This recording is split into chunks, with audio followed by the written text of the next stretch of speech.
ole tuna chuan ngoi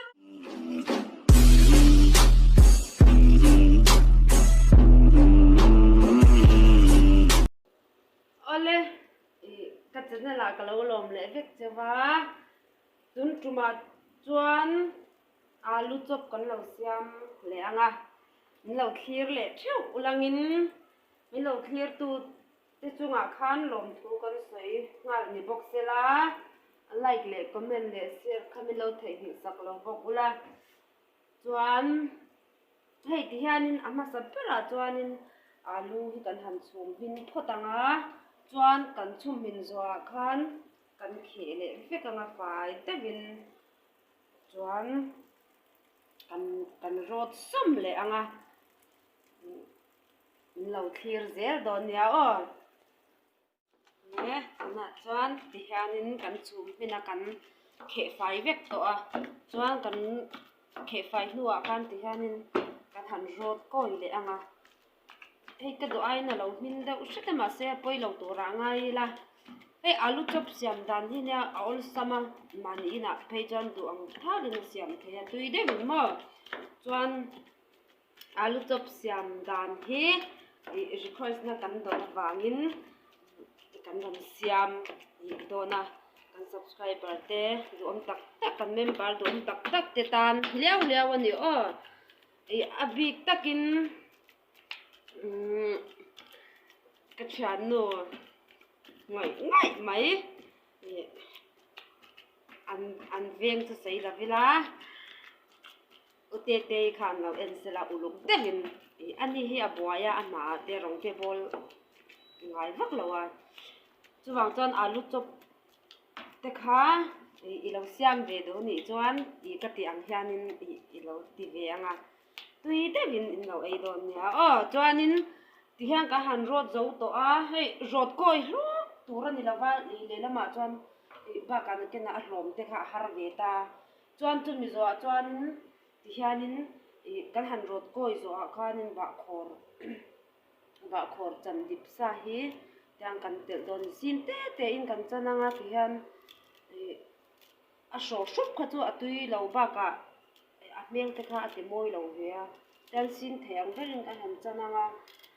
ba khor kha tam lu tuk po ngai lawa a alu a kan ti tam le tam lo a zir khan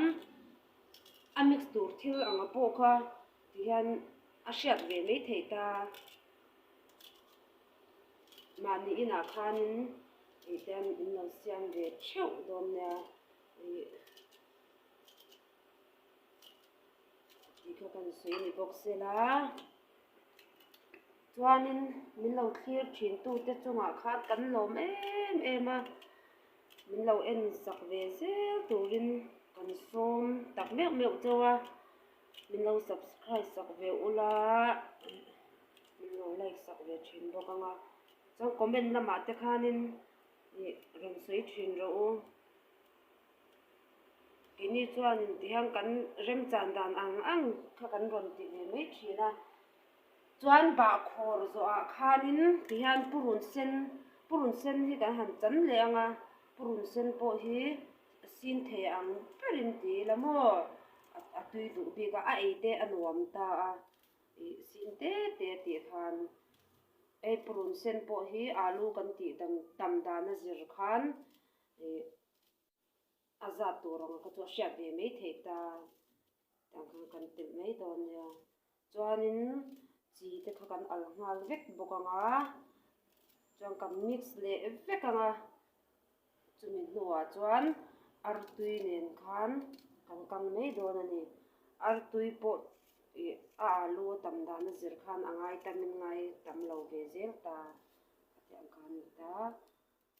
tuna hei ti hianin purun chu ka chan zo ta atiang kan chocolate vekanga ti khan kan mix le vek anga ba khor te chi te purun sen te ang kan thak ta hian ti hianin tel kan chuang to a chuan tuna artui hi pum nga kan ti photanga chuan atlem le kan ti bel le mai anga hei su hei po hi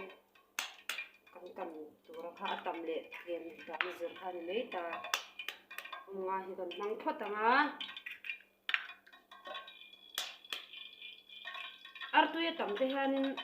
an zuk chia le hianin atui big em artui na a hle hian mo artui a thema a kai mang lo ton atui mi ala wa an chop hi artui hianin han the silangin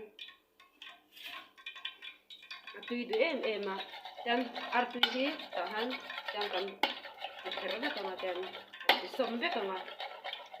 ta han alu a kha kan zuk chia do ni kan thak turang tiat lek lek khan mo chuan kan thak tang tan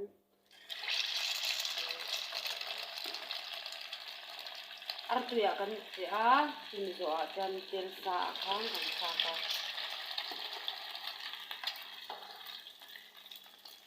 tui don to kan ni lo ti ve pheu don ya ma ni in a khan du le chen te chuan an ti thaka thei ve ka tiam te ko khama chuan gas si kan han sim le nga kan ur tir ter don ani na chuan hei ti hian alu chop chu alo ni ta alu chop kan dan mo tui lut tu kan ni tu na tan chuan khati zong khan ni le phot sela tui dom tu kan ni ale khati zong khan ni le phot mai ro se